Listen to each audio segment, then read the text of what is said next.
ಎಲ್ಲರಿಗೂ ಮೈ ದಾರ್ಪಾ creative YouTube ಚಾನಲ್ಗೆ ಸ್ವಾಗತ. ಇವತ್ತು ನಾ ಇದು 3ನೇ ಅಧ್ಯಾಯ ಓದಕತ್ತೀನಿ ರೀ, ಭಗವದ್ಗೀತೆದು. ಮೊನ್ನೆ 1ನೇ ಅಧ್ಯಾಯ ಓದೀನಿ ರೀ, ನಿನ್ನೆ 2ನೇ ಅಧ್ಯಾಯ, 3ನೇ ಅಧ್ಯಾಯ. ಸಣ್ಣ ಪುಸ್ತಕದ ರೀ ಇದು, 18 ಅಧ್ಯಾಯ ಕೊಟ್ಟಾಗಿದ್ರಾಗ ಅಂತೇಳಿದಷ್ಟು ನಾನು ಓದಿ ನಿಮಗೂ ಓದಿ ಹೇಳಾಕತ್ತೀನಿ ರೀ. ಇದಕ್ಕೆ 3ನೇ ಅಧ್ಯಾಯ ಬಂದ್ರಿ, ಕರ್ಮವು ಜ್ಞಾನಕ್ಕೆ ಸಾಧನ. ದೇವಾನ ದೇವತೆಗಳಿಗೂ ಬಿಟ್ಟಿಲ್ಲ ನೋಡ್ರಿ ಇದು, ಜಗಳ ಜೂಟಿ ನಮ್ಮಂಥವ್ರಿಗೆ ಏನು ಬಿಡ್ತದ್ರಿ. ಅರ್ಜುನ್ ಕೇಳ್ತಾನತ್ತೆ ಕೃಷ್ಣಗೆ, ಕೃಷ್ಣ, ನಿನಗೆ ಕರ್ಮಕ್ಕಿಂತಲೂ ಜ್ಞಾನವು ಹೆಚ್ಚೆಂದು ಅಭಿಪ್ರಾಯವಾದರೆ ನನ್ನನ್ನು ಭಯಂಕರವಾದ ಕರ್ಮದಲ್ಲೇಕೆ ತೊಡಗಿಸುತ್ತಿ ಕೇಶವ? ಅವ್ರಿಗೆ ಕೇಳ್ತಾನತ್ತಿಗೆ ಅರ್ಜುನ. ಕೃಷ್ಣ ಹೇಳ್ತಾನತ್ತಿಗೆ, ಬೆರಕೆಯಾಗಿ ತೋರುವ ಮಾತುಗಳಿಂದ ನನ್ನ ಅಂತಃಕರಣವನ್ನು ಮೋಹಗೊಳಿಸುವಂತೆ ಆಡುತ್ತಿರುವ ಯಾವುದರಿಂದ ನನಗೆ ಒಳ್ಳೆಯದಾಗುವುದೋ ಆ ಒಂದನ್ನು ನಿಶ್ಚಿತವಾಗಿ ಹೇಳ್ತಾನಂತ್ರಿ ಅರ್ಜುನ ಕೃಷ್ಣಗೆ. ಶ್ರೀಕೃಷ್ಣ ಹೇಳ್ತಾನತ್ತ, ಅರ್ಜುನ, ಈ ಲೋಕದಲ್ಲಿ ನಾನು ಹಿಂದೆ 2 ಸ್ಥಿತಿಗಳನ್ನು ಹೇಳಿದ್ದೆನು. ಜ್ಞಾನಿಗಳಿಗೆ ಜ್ಞಾನಯೋಗ, ಸಾಧಕರಿಗೆ ಕರ್ಮಯೋಗ. ಕೆಲಸ ಮಾಡದೇ ಇರುವುದರಿಂದ ಕರ್ಮ ಸಂಬಂಧವನ್ನು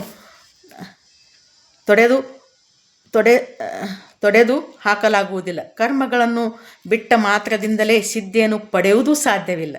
ಯಾವನು ಒಂದು ಕ್ಷಣ ಎಂದಿಗೂ ಕೆಲಸವನ್ನು ಮಾಡದೇ ಇರಲಾರನು. ಎಲ್ಲರೂ ತಮ್ಮ ಹುಟ್ಟು ಗುಣಗಳಿಂದ ತನಪಗರಿದು ಇಲ್ಲದಂತೆ ಕರ್ಮ ಮಾಡುತ್ತಿರುವವರು. ಯಾವನು ಕರ್ಮೇಂದ್ರಿಯಗಳನ್ನು ಬಿಗಿ ಹಿಡಿದು ಇಂದ್ರಿಯಗಳು ಬಯಸುವ ವಿಷಯಗಳನ್ನು ಮನಸ್ಸಿನಲ್ಲಿ ಹಂಬಲಿಸುತ್ತಿರೋನೋ ಆ ಮೂಢನು ಸುಳ್ಳು ನಟನೆಯ ಢಂಬಾಚಾರಿ ಎನಿಸುವನು. ಅರ್ಜುನ, ಯಾವನು ಇಂದ್ರಿಯಗಳನ್ನು ಮನಸ್ಸಿನಿಂದ ಬಿಗಿ ಹಿಡಿದು ಆಸಕ್ತಿ ಇಲ್ಲದೆ ಕರ್ಮೇಂದ್ರಿಯಗಳಿಂದ ಕೆಲಸದಲ್ಲಿ ತೊಡಗುವನೋ ಅವನು ಹೆಚ್ಚಿನವನು. ನೀನು ಮಾಡಬೇಕಾದದೆಂದು ಗೊತ್ತಾಗಿರುವ ಕೆಲಸವನ್ನು ಮಾಡು. ಏನೂ ಮಾಡದೇ ಇರುವುದಕ್ಕಿಂತ ಮಾಡುವುದು ಮೇಲು. ನೀನು ಯಾವ ಕರ್ಮವನ್ನು ಮಾಡದೇ ಇದ್ದರೆ ಬದುಕಿರುವುದೇ ಆಗಲಾರದು. ಈಶ್ವರನಿಗೆ ಪ್ರೀತಿಯಾಗಲೆಂದಲವೇ ಸ್ವಾರ್ಥಕ್ಕಾಗಿ ಮಾಡುವ ಕರ್ಮಗಳಿಂದ ಈ ಲೋಕವು ಕರ್ಮದ ಕಟ್ಟಿಗೊಳಪಡುವರು.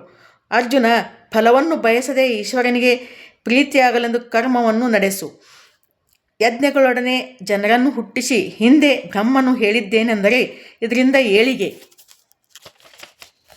ಏಳಿಗೆಯನ್ನು ಹೊಂದಿರಿ. ಇಂದು ನಿಮಗೆ ಬಯಸಿದ್ದೆಲ್ಲ ಕೊಡುವಂಥದ್ದಾಗಲಿ. ಇದರಿಂದ ದೇವತೆಗಳು ಸಂತೋಷಗೊಳಿಸಲಿ. ಆ ದೇವತೆಗಳು ನಿಮ್ಮನ್ನು ಸಂತೋಷಗೊಳಿಸಲಿ. ಒಬ್ಬರನ್ನೊಬ್ಬರು ಸಂತೋಷಗೊಳಿಸುವರಾಗಿ ಹೆಚ್ಚಿನ ಶ್ರೇಯಸ್ಸನ್ನು ಪಡೆಯಿರಿ. ಯಜ್ಞಗಳಾದ ಸಂತೋಷಗೊಂಡ ದೇವತೆಗಳು ನಿಮಗೆ ಬಯಸಿದ್ದನ್ನೆಲ್ಲ ಕೊಡುತ್ತಾರೆ. ಅವರು ಕೊಟ್ಟಿದ್ದನ್ನು ಅವರಿಗೆ ಕೊಡದೆ ಯಾವನು ಉಣ್ಣುವನೋ ಅವನು ಕಳ್ಳನೇ ಸರಿ.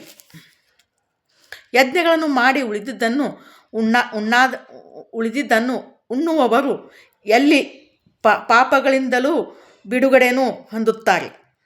ಯಾರು ತಮ್ಮ ಹೊಟ್ಟೆಪಾಡಿಗಾಗಿ ಬೇಯಿಸುವರೋ ಆ ಪಾಪಿಗಳು ಪಾಪವನ್ನು ಉಣ್ಣುತ್ತಾನೆ. ಅನ್ನದಿಂದ ಜೀವಿಗಳು ಹುಟ್ಟುತ್ತವೆ. ಮಳೆಯಿಂದ ಅನ್ನ ಧಾನ್ಯ ಹುಟ್ಟುತ್ತದೆ. ಯಜ್ಞದಿಂದ ಮಳೆ ಉಂಟಾಗುತ್ತದೆ. ಯಜ್ಞವು ಕರ್ಮದಿಂದ ನಡೆಯುವುದು. ಎಲ್ಲ ಕರ್ಮಗಳ ಮೂಲ ಭಗವಂತ. ವೇದಾಕ್ಷರಗಳಿಂದ ಭಗವಂತನ ಅಭಿವ್ಯಕ್ತಿ. ವೇದಾಕ್ಷರಗಳನ್ನು ಜೀವಿಗಳು ಉಚ್ಚರಿಸುತ್ತವೆ. ಆದ್ದರಿಂದ ಎಲ್ಲೆಡೆಯೂ ತುಂಬಿರುವ ಭಗವಂತನು ವಿಶೇಷ. ಯಜ್ಞದಲ್ಲಿ ಸದಾ ಸನ್ನಿಹಿತವಾಗಿದ್ದಾನೆ. ಅರ್ಜುನ, ಹೀಗೆ ಪ್ರವೃತ್ತವಾದ ಈ ಜೀವನ ಚಕ್ರವನ್ನು ಯಾವನು ಮುಂದುವರಿಸುವುದಿಲ್ಲವೋ ಅವನು ಪಾಪದ ಬಾಳಿನವನು.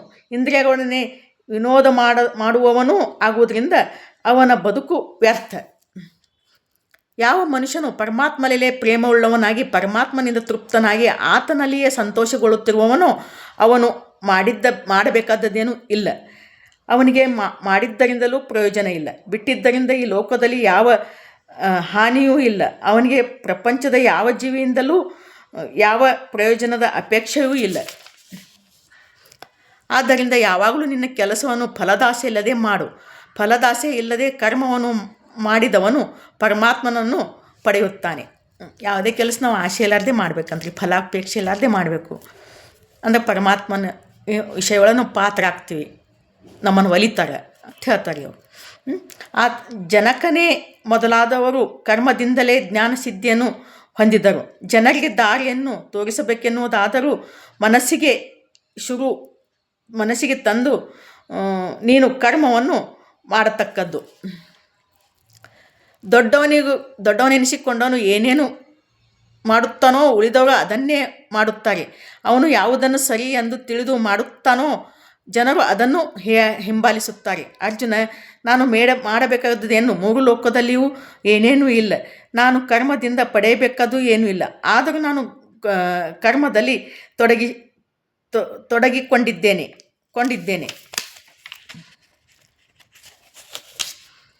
ಅರ್ಜುನ, ನಾನು ಎಂದಿಗೂ ಆಲಸ್ಯವಿಲ್ಲದೆ ಕರ್ಮದಲ್ಲಿ ತೊಡಗದೇ ಇದ್ದರೆ ಜನರು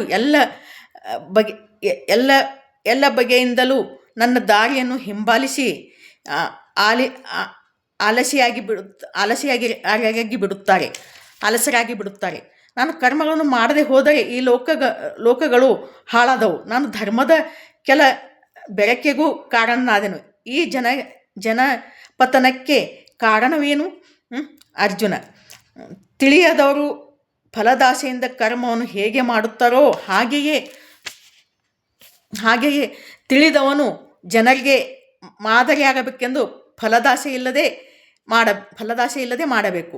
ತಿಳುವಳಿಕೆ ಇಲ್ಲದೆ ಕರ್ಮದ ಫಲವನ್ನು ಬಯಸುವವನಿಗೆ ಬುದ್ಧಿ ಭೇದ ಮಾಡಿ ಅವರನ್ನು ಗೊಂದಲಗೇಡಿಯಾಗಿಸಬಾರದು. ತಿಳಿದವನು ಫಲದಾಸೆ ಇಲ್ಲದೆ ಮಾಡುತ್ತಾ ಎಲ್ಲ ಕರ್ಮಗಳನ್ನು ಮಾಡಿಸಬೇಕು. ಅಹಂಕಾರದಿಂದ ತಲೆ ಕೆಡಿಸಿಕೊಂಡವನು ಮಾಯೆಯ ಅಧೀನನಾಗಿ ಇಂದ್ರಿಯಗಳಿಂದಾಗುವ ಕರ್ಮಗಳನ್ನು ತಾನೇ ಮಾಡುವನೆಂದು ತಿಳಿಯುತ್ತಾನೆ. ಅರ್ಜುನ, ಗುಣಗಳ ಮತ್ತು ಕರ್ಮಗಳ ವಿಂಗಡದ ನಿಜವನ್ನರಹಿತವನಾದರೋ ಇಂದ್ರಿಯ ಮತ್ತು ವಿಷಯಗಳ ಸಂಬಂಧದ ತಿರುಳನ್ನು ತಿಳಿದು ನಾನು ಮಾಡುವನೆಂದು ಅಭಿಮಾನಗೊಳ್ಳುವುದಿಲ್ಲ. ಇಂದ್ರಿಯಗಳ ಬಾಯಿಗೆ ಒಳಗಾದವರು ವಿಷಯ ಮೋಹದಲ್ಲಿ ಮುಗಿಸಿಬಿಡುತ್ತಾರೆ. ತತ್ಸದ ತಿಳಿವಿಲ್ಲದ ಈ ದಡ್ಡರನ್ನು ಚೆನ್ನಾಗಿ ತಿಳಿದವನು ಕದಲಗೊಡಬಾರದು. ಎಲ್ಲರೊಳಗೂ ನಾನು ಇರುವನೆಂದರಿತು ಎಲ್ಲ ಕರ್ಮಗಳನ್ನು ನನಗೊಪ್ಪಿಸಿ ಫಲದ ಬಯಕೆಯನ್ನು ನನ್ನದೆಂಬ ಅಭಿಯಾನವನ್ನು ತೊರೆದು ನಿಶ್ಚಿಂತೆಯಾಗಿ ಯುದ್ಧ ಮಾಡು. ಕೃಷ್ಣ ಹೇಳ್ತಾನಂತೆ ಅರ್ಜುನಗೆ, ಈ ನನ್ನ ಅಭಿಪ್ರಾಯವನ್ನು ಯಾರು ಅಸೂಯೆ ತಾಳದೆ ಯಾವಾಗಲೂ ನನ್ನ ಮೇಲಿನ ವಿಶ್ವಾಸದಿಂದ ಆಚರಿಸುತ್ತಾರೋ ಅವರು ಕೂಡ ಕರ್ಮ ಬಂಧನದಿಂದ ಬಿಡುಗಡೆಯನ್ನು ಹೊಂದುತ್ತಾರೆ. ಅಸೂಯೆಯಿಂದ ನನ್ನ ಅಭಿಪ್ರಾಯವನ್ನು ಆಚರಣೆಗೆ ತರದೆ ತಿರಸ್ಕರಿಸುವುದು ಜ್ಞಾನದ ಮಾರ್ಗವನ್ನೇ ಅರಿಯದ ಅವಿವೇಕಿಗಳು. ಅವರು ತಮ್ಮ ಪಾಠವನ್ನು ತಾವೇ ಮಾಡಿಕೊಳ್ಳುವರೆಂದು ತಿಳಿ. ಬಲ್ಲವನು ಕೂಡ ತನ್ನ ಸ್ವಭಾವಕ್ಕೆ ಸರಿಯಾಗಿ ನಡೆಯುವನು. ಎಲ್ಲ ಪ್ರಾಣಿಗಳಿಗೂ ಹುಟ್ಟು ಗುಣವನ್ನು ಹಿಂಬಾಲಿಸುತ್ತವೆ. ನಿಗ್ರಹದಿಂದ ಏನೂ ನಡೆಯದು. ಪ್ರತಿಯೊಂದು ಇಂದ್ರಿಯದ ವಿಷಯದಲ್ಲೂ ಯಾಗ ದ್ವೇಷಗಳು ನೆಲೆಸಿವೆ. ಅವುಗಳು ಅತಿಯಾಗಬಾರದು. ಈ ರಾಗದ್ವೇಷಗಳೇ ಸಾಧಕನಿಗೆ ಶತ್ರುಗಳು. ತನಗೆ ಅಸಹಜವಾದುದನ್ನು ಧ್ಯಾನವನ್ನು ಚೆನ್ನಾಗಿ ನಡೆಸುವುದಕ್ಕಿಂತ ಕಿಂಚಿತ್ತವಾದರೂ ಸಹಜ ಧರ್ಮವನ್ನೇ ಆಚರಿಸುವುದೇ ಮೇಲು. ತನ್ನ ಧರ್ಮದಲ್ಲಿ ಸಾಯುವುದಾದರೂ ಮೇಲು. ಪದಾಧರ್ಮವು ಆಪತ್ತಿಗೆ ಆಹ್ವಾನ, ಪರಧರ್ಮವು ಆಪತ್ತಿಗೆ ಆಹ್ವಾನ. ಅರ್ಜುನ, ಕೃಷ್ಣ, ಹಾಗಾದರೆ ಈ ಮನುಷ್ಯರು ತನಗೆ ಬೇಡವಾದರೂ ಬಲವಂತಕ್ಕೆ ಬಲಿಯಾದವನಂತೆ ಯಾರಿಂದ ಪ್ರೇರಿತನಾಗಿ ಪಾಪವನ್ನು ಮಾಡುತ್ತಾನೆ? ಅರ್ಜುನ್ ಕೇಳ್ತಾನಂತೆ ಶ್ರೀಕೃಷ್ಣ ಹೇಳ್ತಾನ ಅದಕ್ಕೆ ಉತ್ತರ.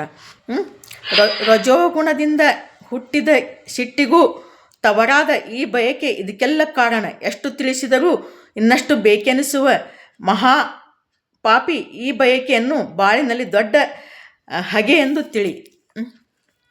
ಬೆಂಕಿಗೆ ಹೊಗೆಯ ಮುಸುಕು, ಕನ್ನಡಿಗೆ ಕೊಳೆಯ ಮುಸುಕು, ಗರ್ಭಕ್ಕೆ ಕೋಟದ ಮುಸುಕು, ಹಾಗೆಯೇ ಜಗತ್ತಿಗೆಲ್ಲ ಕಾಮದ ಮುಸುಕು.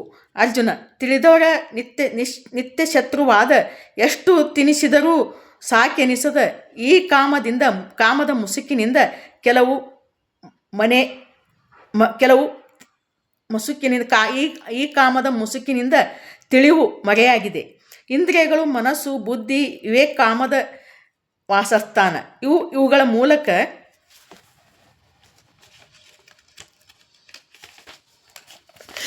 ಮೂಲಕ ತಿಳಿದಷ್ಟು ಮರೆ ಮಾಡಿ ಮನುಷ್ಯನನ್ನು ಮಂಕುಗೊಳಿಸುತ್ತಿವೆ ಅರ್ಜುನ. ಆದುದರಿಂದ ನೀನು ಮೊದಲು ಇಂದ್ರಿಯಗಳನ್ನು ಬಿಗಿ ಹಿಡಿದು ಜ್ಞಾನವನ್ನು ಅನುಭವವನ್ನು ಹಾಳು ಮಾಡುವ ಈ ಪಾಪಿಯನ್ನು ಗೆಲ್ಲು. ಕೃಷ್ಣ ಹೇಳ್ತಾನಂತೆ ಅರ್ಜುನ. ಸ್ಥೂಲ ದೇಹಕ್ಕಿಂತ ಇಂದ್ರಿಯಗಳು ಹೆಚ್ಚಿನವು ಎನ್ನುವುದು ಇಂದ್ರಿಯಗಳಿಗಿಂತಲೂ ಮನಸ್ಸು ಹೆಚ್ಚಿನದು, ಮನಸ್ಸಿಗಿಂತಲೂ ಬುದ್ಧಿ ಹೆಚ್ಚಿನದು,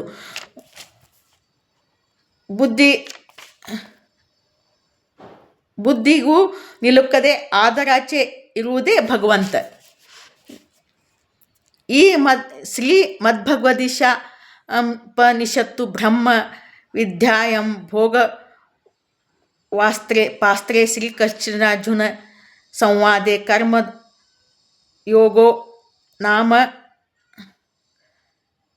ಕೃತಿಯೋಧ್ಯಾಹ. ಅರ್ಜುನ ಹೀಗೆ ಬುದ್ಧಿಗೂ ನಿಲುಕದ ಹಿರಿಯ ತತ್ವವನ್ನು ತಿಳಿದು ಪ್ರಯತ್ನದಿಂದ ಮನಸ್ಸನ್ನು ನಿಯಂತ್ರಿಸಿ ಕಾಮವೆಂಬ ಕೆಟ್ಟ ಶತ್ರುವನ್ನು ಹೋಗಲಾಡಿಸು. 3ನೇ ಅಧ್ಯಾಯ ಮುಗಿಯಿತು. ಮತ್ತು ನೆಕ್ಸ್ಟ್ ವಿಡಿಯೋದಲ್ಲಿ ಸಿಗೋಣ.